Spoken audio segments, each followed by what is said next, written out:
You are listening to Skin, Earth, Vitality, the podcast where ancient wisdom meets modern vitality.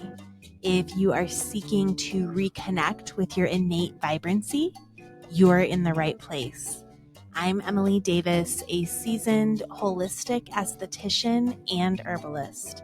Join me as we unlock the secrets of ancient skincare practices, explore the beauty of seasonal and nature-based living, herbalism, and true holistic well-being for you and the broader ecosystem.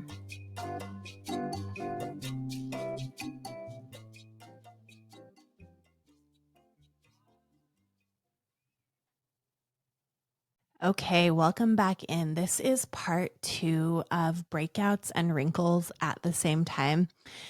And now I feel kind of weird about that name, but I really just want to get across how we can deal with feeling like we're getting breakouts when we are in our 30s, 40s, 50s, above, and we're also experiencing wrinkles. So if you haven't listened to part 1, go back to last week's episode and do that, because I really wanted to get into what's happening on a skin level before I start talking about different internal factors that can affect what's happening in the hair follicle, aka your pores.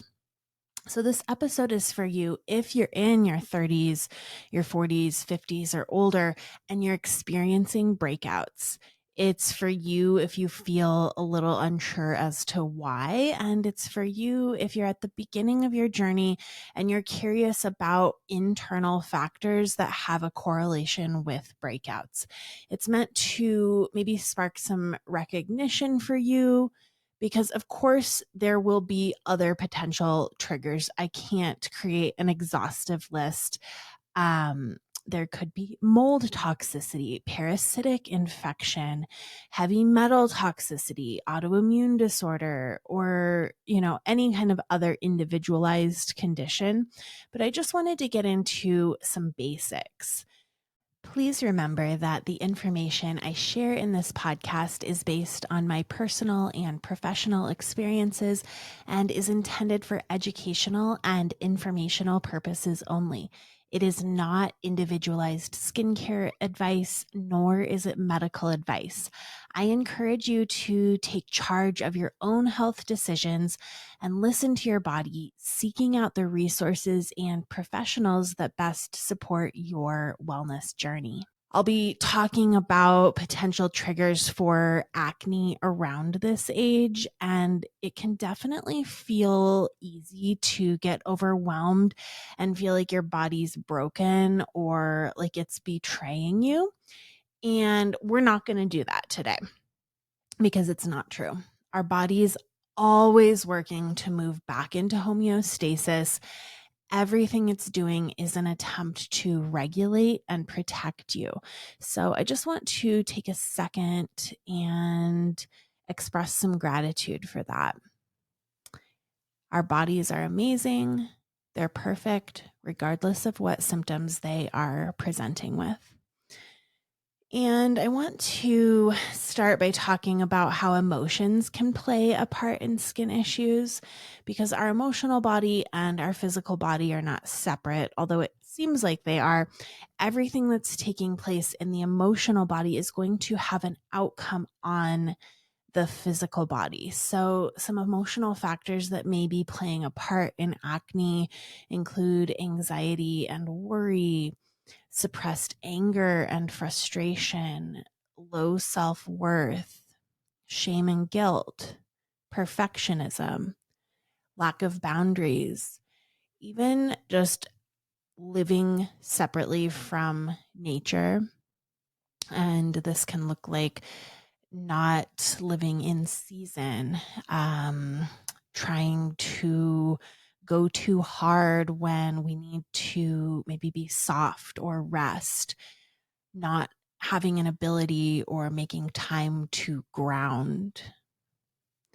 And these emotional stresses can trigger hormonal changes in the body, which will further complicate skin issues. So I'll talk about hormones here in just a minute, but let's dive into the nervous system because this has a strong correlation with our emotional body. And it's where our emotional body shows up in our physical body. So we have our sympathetic nervous system and our parasympathetic nervous system. And these are both parts of the autonomic nervous system, which is the part of our nervous system that just works without us needing to think about it. So, like breathing, we don't have to think about breathing, we just do it. And the sympathetic nervous system, the job of that part is to react to stressors. And when we hear sympathetic nervous system, often what comes along with that is the fight or flight response. And so, fight meaning we confront our stressor, or flight meaning we run from the stressor. But actually, we have fight, flight, and then freeze, meaning like maybe we fall into disassociation patterns, or we find ourselves not breathing, or we have trouble concentrating. So, like at work, when there's something really stressful that happens with a boss or a client, and you start to experience severe brain fog and trouble concentrating, that's still that sympathetic nervous system activating. And then we have fight, flight, freeze, and then also fawn. And so this is like fawning over someone who is causing a stress trigger. And a stress trigger can also feel like, oh, this person doesn't approve of me, or this person doesn't like me. And that triggers that part of our lizard brain, our amygdala, that wants to be accepted by the crowd. It's a survival instinct. And so we might find ourselves fawning over someone, or people pleasing, having a lack of boundaries, agreeing with someone even though you don't actually agree. These are all sympathetic nervous system stress responses, and chronic activation of the sympathetic nervous system can lead to, in our skin, things like barrier dysfunction, increased oil production, inflammation. It can also, again, impact hormonal balance. It can promote collagen breakdown, dehydration, and affecting the way that the blood is able to flow to the skin. And the blood is really where all of the nutrients that our skin cells need is going to be there. And so when we don't have blood flowing to the skin, we are going to experience dullness, a lack of vibrancy, and it's just not going to function in its best possible way. So it's really important that we are getting into the parasympathetic nervous system often, which is our like rest and digest state. And being in parasympathetic is when our skin is finally able to regenerate, rebuild. We cannot build collagen unless we are in a parasympathetic state. And so that's why it's so important. Beauty sleep, things like this. We need to be able to be restful and calm for our skin to recover from breakouts more quickly. You can take all of the collagen supplements in the world. You can get all of the microneedling done in the world. But if you're not getting into that parasympathetic state, your skin's not going to have the building blocks that it needs in order to repair properly. So that may make you feel stressed, that you need to make sure that you're regulating your nervous system. I think that it's definitely kind of a hype topic right now, and it's such good stuff, but it's like, okay, every time you open your Instagram, you may feel kind of overwhelmed by all of the people telling you that you need to regulate your nervous system. So I want to invite you to meet yourself where you are. And just remember that you actually hold every answer to healing already within yourself. And I have a lot of experience with working to regulate my nervous system because I have been in the past and can be a person who tips towards the anxiety side of the spectrum. And um, what I have found to be the best way to regulate my nervous system is just to make sure I am taking time and scheduling out time every single day to get quiet, to make sure I'm not getting inputs or cheap dopamine hits from things like social media, from, binge watching TV, from caffeine, from food, from shopping, all the things, all of these cheap dopamine hits, which is like getting dopamine without putting out a ton of output, are all going to affect the way that we're able to cope with stress. And as I say that, coping with stress is really the most important thing, because we can either be a victim of our circumstances or the victim, because stress is never going to go away. It's part of the human condition. And yes, you can and should remove some stressors from your life if you can, but in every situation, there's going to be something that will cause stress. So it's really about managing the way that we are able to adapt to stress. And so removing these, what I like to call cheap dopamine hits, is really important. And then herbs that I really love for helping with adapting to stress is, I've got two different classes of herbs that I like to lean on. One is a type of herb called a nervine. And a nervine helps to support the nervous system. It helps to soothe, calm, or even strengthen it. They're often used to alleviate stress and anxiety and nervous tension. And we've got different classes of nervines depending on how they specifically work within our nervous system. So we have nervine relaxants, we have nervine stimulants, we have nervine tonics, which help to strengthen the physical nervous system.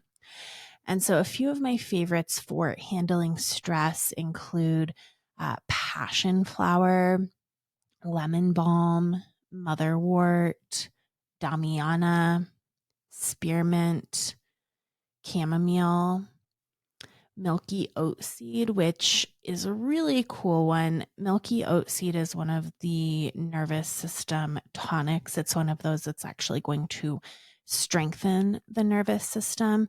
And so, what milky oat seed can do is actually help to repair physical frayed nerves. And with milky oat seed, it has to be in a tincture form, which is the bottle that it's like an alcohol extract and it's got a dropper top on it. And so the reason that it needs to be this way is because the milky oat seed is like the little seed on the oat plant. And when it's picked fresh or harvested fresh, there's a little bit of latex that comes out of this oat seed. And so you want to extract it when it still has this latex intact. And so they will extract it with an alcohol menstruum, and then it's preserved in there. And so you can get online and search for a milky oat seed extract. Um, and that would be in a tincture form. If you're here in Denver, I really love Meadow Sweet Apothecary in Morrison, has a fantastic milky oat seeds. So shout out to Meadow Sweet. They are just one of my favorite apothecaries. They're nestled right in the foothills. They're in Morrison, right by Red Rocks, and it's just a cute little place. So milky oat seed is definitely wonderful. Tinctures are really cool because they're going to give you more of a quick release. It's going to more quickly get into your bloodstream. And so tincture is great for like emergency type situations when you're having really bad anxiety in the moment. And on the other hand, a tea is really lovely because just that ritual and the act of making tea, sitting down with a cup of tea, even if it was just plain water, that act is so soothing and calming. And so I really like to lean on both of those for support. And the other type of herb that I wanted to talk about for nervous system support is called an adaptogen. So, adaptogens help our body adapt to stress, they enhance our resilience, and they help to maintain homeostasis by supporting the adrenal glands and balancing our body's stress response. So, when I say stress, we can have physiological stress, or we can have, like what I've been talking about, psychological stress. And so adaptogens can be really helpful for both of those types of stress. But like nervines, there's definitely different affinities. And for handling stress, psychological stress specifically, I really enjoy ashwagandha, reishi mushroom, the tulsi, which is also known as holy basil. I love schisandra. It's one of my favorite herbs. It's also very supportive to the liver, which I'll get to shortly. But adaptogens are just so lovely. They're going to be more like, instead of that instant, I I'll say that it's not necessarily instant, but when I think about ashwagandha, taking an ashwagandha tea, it does really help in the moment. But it's also about building up that resilience slowly in your body and helping to build the homeostasis within your body. So again, teas are great, tinctures are great.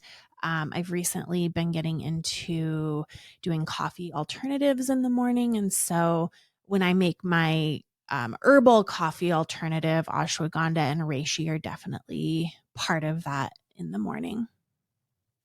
Moving on to hormones, I do want to note that it's very common to feel like, oh, it's just hormones and they're off having a mind of their own, they're out of control, and kind of writing it off like, oh, it's just hormonal. But hormones are just reacting to inputs. And so they're definitely not something to feel like you're fighting against. As I said before, everything in your body is always working for you. Your body is here to support you. So hormones are really just messengers of inputs that are coming in. So with hormones, when we're in our 30s, 40s, 50s, above, there's two kind of separate things that I want to talk about. One is your monthly cycle and how that can affect acne. And then also perimenopause and menopause and how that can affect your skin as well. So, starting with your monthly cycle, we've got our follicular phase, which is day 1 through 14 of your cycle. And then, so with your menstrual phase of your cycle, this is going to start on day 1. The first day of your period is the first day of your cycle, and that's going to last like, I don't know, 3, 5, 7 days. Of course, everyone's body is different. And so I'm just saying an average.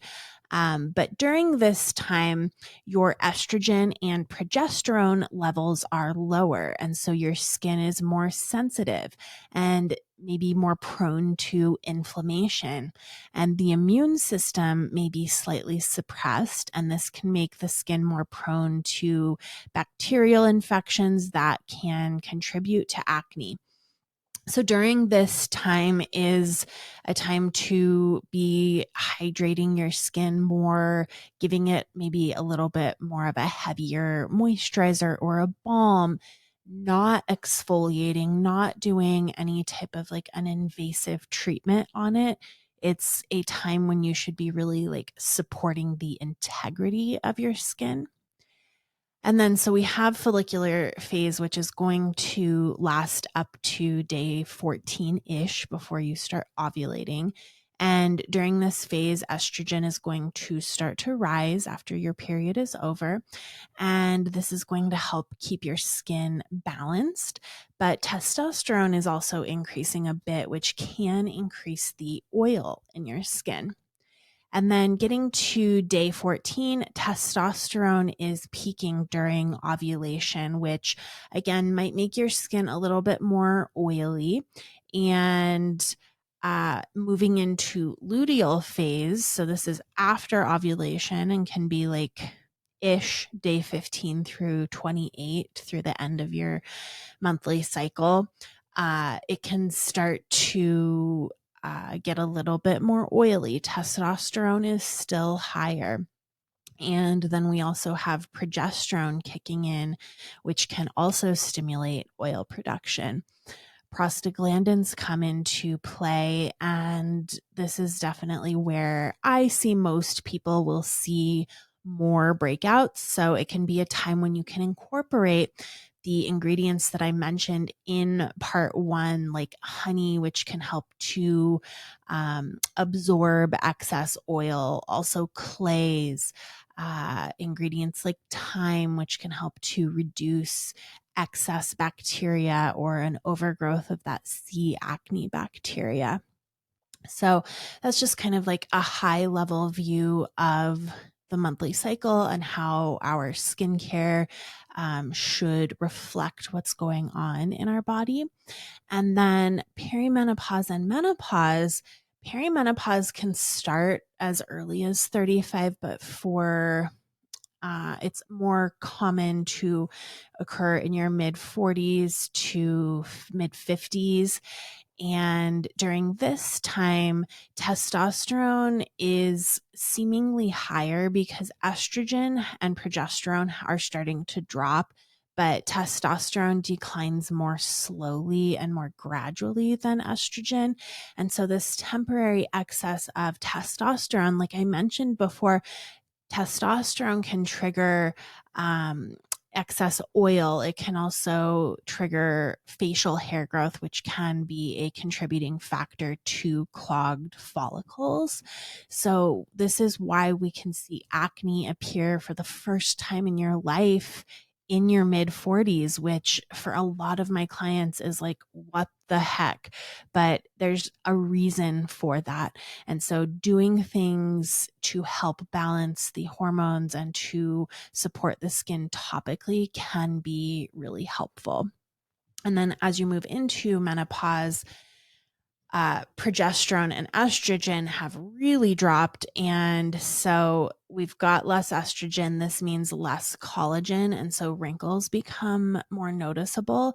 And then testosterone is still decreasing, but also still dominating over estrogen. And so menopausal acne tends to appear. And this will often be on the lower face, around the jaw and the chin.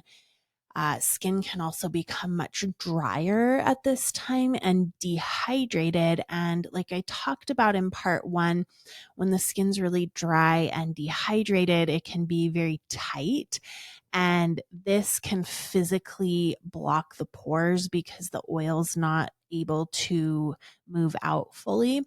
So even though there's less oil production, it can still have trouble moving through the follicle or the pore. Same thing. I'm using them interchangeably. So that oil can get stuck in there, and that can still contribute to acne as well. So again, things like seaweed is so beautiful for hydration, hydrosols, making sure that you're doing everything you can topically to support the skin during these changes in life. If this is interesting to you, the hormone conversation, I love the book Hormone Intelligence by Dr. Aviva Romm. She is an herbalist, a midwife, a medical doctor. She's one of my absolute favorites for information on hormones. I didn't get a lot into coming off of birth control. This, of course, can be a huge factor in hormonal acne, especially in your 30s or 40s or whenever you're coming off of it. A wonderful book that can get into how to make that transition easier is called Beyond the Pill by Dr. Jolene Brighton. And then for information that I think is really fascinating during menopause, there's a fantastic book by Dr. Mindy Peltz called The Menopause Reset. So check all three of those books out if you're interested in female hormones and how they affect our lives. There are many things that we can do to support healthy hormone levels, which include regular exercise, especially weightlifting. This is such a wonderful thing to build muscle, to protect yourself. If you're in your 30s and you're listening to this, definitely start weightlifting now so that you can help to ease symptoms of perimenopause and menopause as you move into that stage of your life. Supporting your liver is going to help with hormonal harmony. But also, liver is so important for acne. So, I'm going to get into that more here in just a little bit. Limiting alcohol and caffeine, eating a balanced diet with appropriate fats, fiber, and protein, getting adequate sleep. And then again, going back to what I said before about supporting your body's ability to deal with stress. Supporting your liver is going to also, of course, help with hormonal harmony because our liver is going to be the one that's processing our hormones. And if it's not properly doing that, our hormones are going back into our bloodstream, and this can cause issues with imbalance. And just supporting the liver in general is really great for acne because the liver is an excretory organ, just like our skin. So, when our liver is overburdened with things like hormones and toxins, which include things like environmental pollutants, metabolic byproducts, substances from medications, or processed food that our liver struggles to process efficiently, this can all create systemic inflammation that is going to affect our skin. So we can support our liver through foods like cruciferous veggies like Brussels sprouts and broccoli and cauliflower, green tea, garlic, citrus fruits.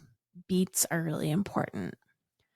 Herbs like schisandra and milk thistle and dandelion root. And then, of course, I'm a big fan of bitter herbs or taking a bitter tincture, which is where the bitter herb has been extracted in alcohol or some other type of a menstruum again, and it's in that dropper bottle.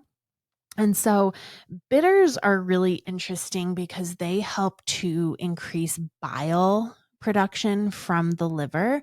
And this is really important for our body's detoxification process. Bitters used to be, or the bitter taste used to be a really big part of our diet. But in today's modern world, it's not really something that we're eating a lot of. We're eating a lot more sweets and processed packaged foods. And so we're not getting that really bitter flavor profile. And it's really interesting because our tongue has bitter receptors, but then we have bitter receptors all throughout our body, even in our lungs, in our digestive tract.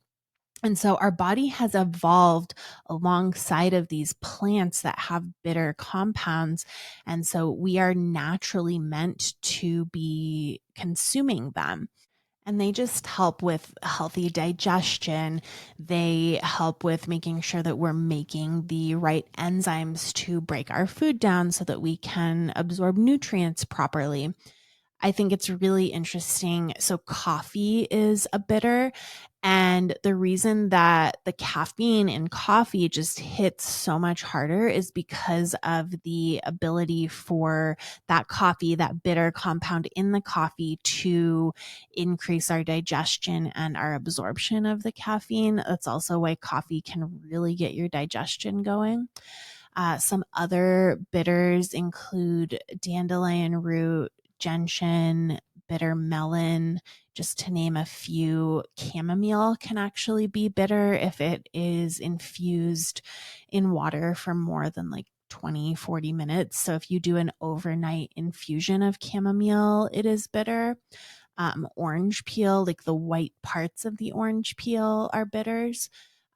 Traditional medicinals online has a really lovely recipe for making a really yummy bitter, which is it has like a dandelion root in it, orange peel, cardamom, ginger, cinnamon. It's just such a yummy recipe. And I take that one all the time. It's so good for soothing your stomach, especially after eating a heavy meal. Okay, so moving on to more things that help support the liver, castor oil packs. So, castor oil is this thick, sticky, syrupy oil, and it has compounds that help to stimulate circulation and lymphatic drainage. And it also helps to promote liver detoxification through improved blood flow and elimination of toxins. And so, the old school way of doing castor oil packs is to soak a piece of flannel in castor oil, and then you would put it over your abdomen or over your liver, and then you would put another towel on top of that and either wrap with saran wrap or just keep adding towels so that you're not getting castor oil all over because it stains. And then you would use a heating pack to heat it up. But this really cool company called Queen of the Thrones has invented this little pack, which is like a piece of cloth that has a somehow non-toxic like cover on it, and then it's got strings attached to it, and so you just tie these strings across your abdomen and you hold it there like that, and then your body heat is what activates it. And so I really like that one. I've seen online now that there are a couple of companies that are coming out with dupes like that. So anything like that is really helpful and takes the messiness factor down quite a bit. And I like to sleep with that most nights because it's just like a calming, comforting hug. And it's a wonderful way to support your liver detoxification. And then finally, I will say I am a big fan of coffee enemas. I'm not telling you to do them, but I've personally found it very helpful. There's a company called Happy Bum Co., and they have some great info and a really easy way to administer the coffee enema. And it's just like it sounds. It's utilizing specific mold free, pesticide free, organic light roast coffee, and you brew it, and then it goes through the enema contraption and it goes right up the rectum, and you sit with the coffee enema for like 12 minutes before going to the bathroom. And what this does is it's going to stimulate bile production again. And it's actually going to increase our glutathione production in our body. And glutathione is a really important antioxidant that helps to support our body. And so this is a really great way to support liver detoxification. Of course, do lots of research on this. I first learned about this like 10 years ago from my OG SD bestie, Jen. She was the esthetician who I worked at my first salon with. And she was just all about every cleanse or every detox. And when she first told me about herself doing coffee enemas, I was like, what the heck? But I was interested. So I started doing some research and learned about how it's been used since the 1800s and how it's been used in with cancer patients, and it's been very helpful for many people. And so I tried it out, but I did a ton of research to make sure I was using the right coffee, because certainly Starbucks coffee, which is filled with mold and pesticides, is not something that you want to be inserting into your rectum, right? So do lots of research, see if that's something that you're interested in before just jumping into it. But I thought it would be prudent to incorporate it here. On that note, the health of our gastrointestinal tract is so important with our skin, and that actually starts in the mouth. And it's so crazy that oral health can affect skin health, but it does. A healthy microbiome in your mouth affects your entire body. And as per usual, I have a book recommendation, a book that I love that gets into the importance of oral health in a holistic way is called Holistic Dental Care: The Complete Guide to Healthy Teeth and Gums by Nadine Artemis. And Nadine is the founder of the skincare line called Living Libations. And she's also the author of my absolute favorite book on beauty called Renegade Beauty. So check that out if you are interested in oral health. There's also a ton of biological and holistic dentists online who have fantastic information on how to best care for your oral health. But bottom line is things like Listerine and alcohol mouthwashes are just not good because they're going to be an antibiotic. Basically, they're going to be killing all of the good bacteria that we need and the diversity of bacteria that we need in our mouth. And so we really want to get away from these old school, like, kill it all mentalities. Gut health comes into play because the gut microbiome and the skin microbiome directly communicate with each other all the time through hormone signaling. And when one is imbalanced, the other is going to be as well. So, of course, specific gut issues like SIBO or lack of proper enzymes and things like this need to be addressed with a qualified practitioner.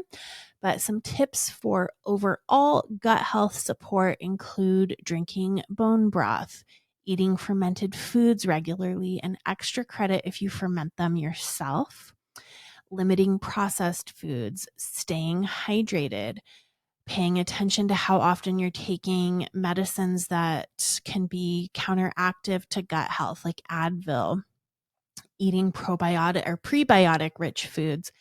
Applesauce comes to mind. This is one of my absolute favorite foods for gut health, and I think it's such an unsung hero because applesauce is going to help soothe and heal the gut, and it's easily digestible, and it has a very high amount of pectin in it. And pectin is really interesting because it helps to improve the integrity of the gut lining. It's going to help the integrity of the mucosal lining of the gut. And then it's also going to support immune response in our gut. And then herbs that I love for gut health. Number one is plantain. And this is not like the banana, but broadleaf plantain. And plantain is really cool.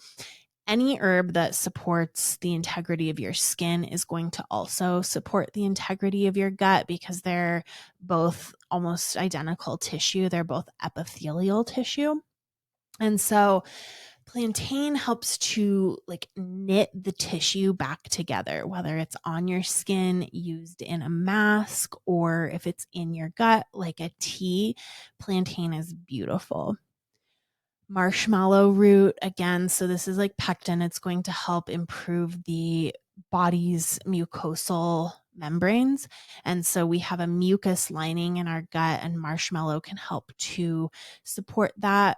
It's going to help soothe and cool and calm. Licorice root, chamomile's amazing, calendula, peppermint, fennel. Those are all of my favorite herbs to incorporate into a gut health support tea. And I do want to touch on the immune system because it's going to also play a huge role in the way that our skin is behaving. It's also going to be really important to have a healthy immune response to ward off unwanted bacteria, excess of that C. acne bacteria, but also for inflammatory issues. And then lymph is part of the lymph system. And as I discussed in my episode about the lymph system, when it gets stagnant, it can also contribute to clogged pores and acne. So definitely supporting the immune system. I love immune modulators. So most mushrooms like reishi and shiitake and maitake are going to be immune modulating. And so that means that they help the immune system not go overboard with creating excess inflammation. And we see that with like eczema and dermatitis and any type of like atopic situations.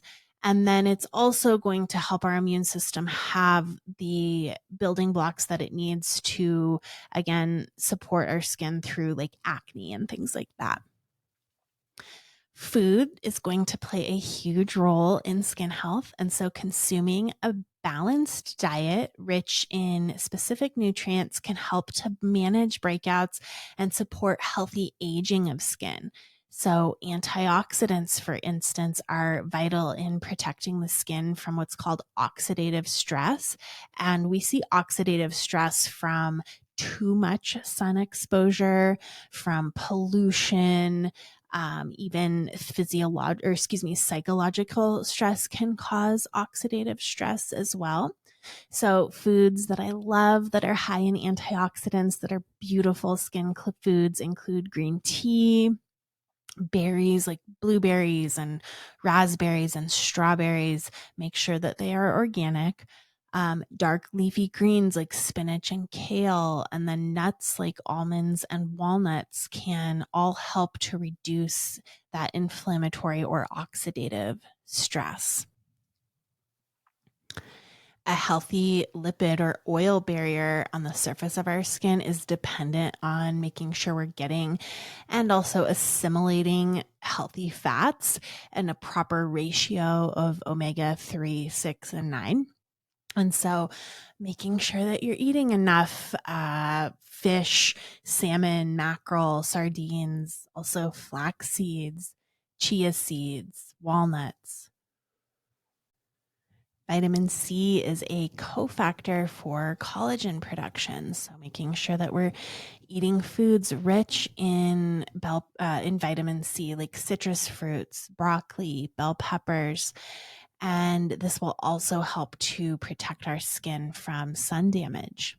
Vitamin E protects skin cells from damage, so making sure we're eating plenty of green leafy vegetables, nuts like almonds and seeds.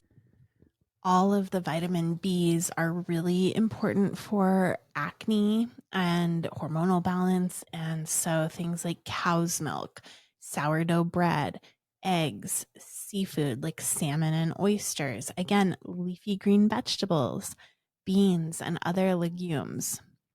And then finally, zinc is really important for helping to regulate oil production. So, zinc is really abundant in shellfish, pumpkin seeds, also again in legumes. And then my final thought on all of this is eating for blood sugar balance is going to be really important to support all of the things, especially hormone health.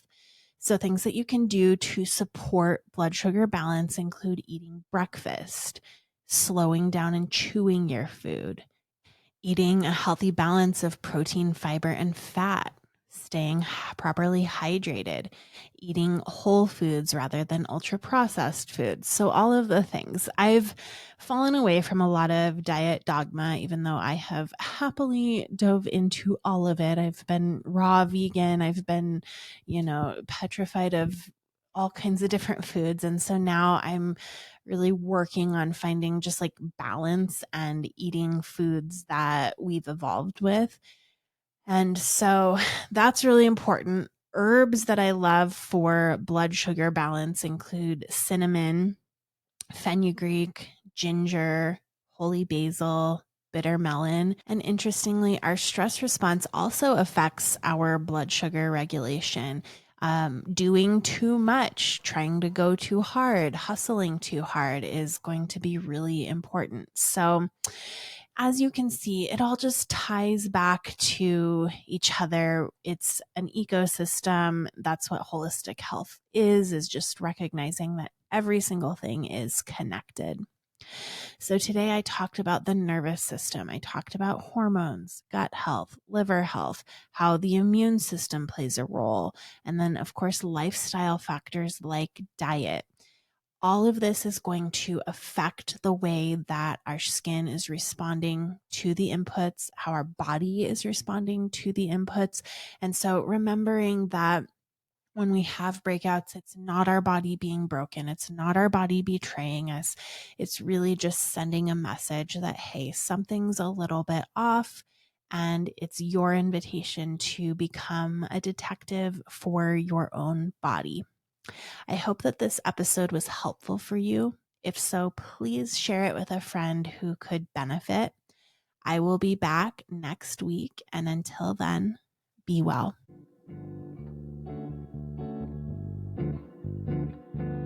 You've been listening to Skin, Earth, Vitality. If you liked what you heard today, consider giving me a 5-star rating. It helps other people just like you find the show. You can shop products and find all of my offerings on my website, stratumaesthetics.com, and follow me on my social channels at Stratum Aesthetics.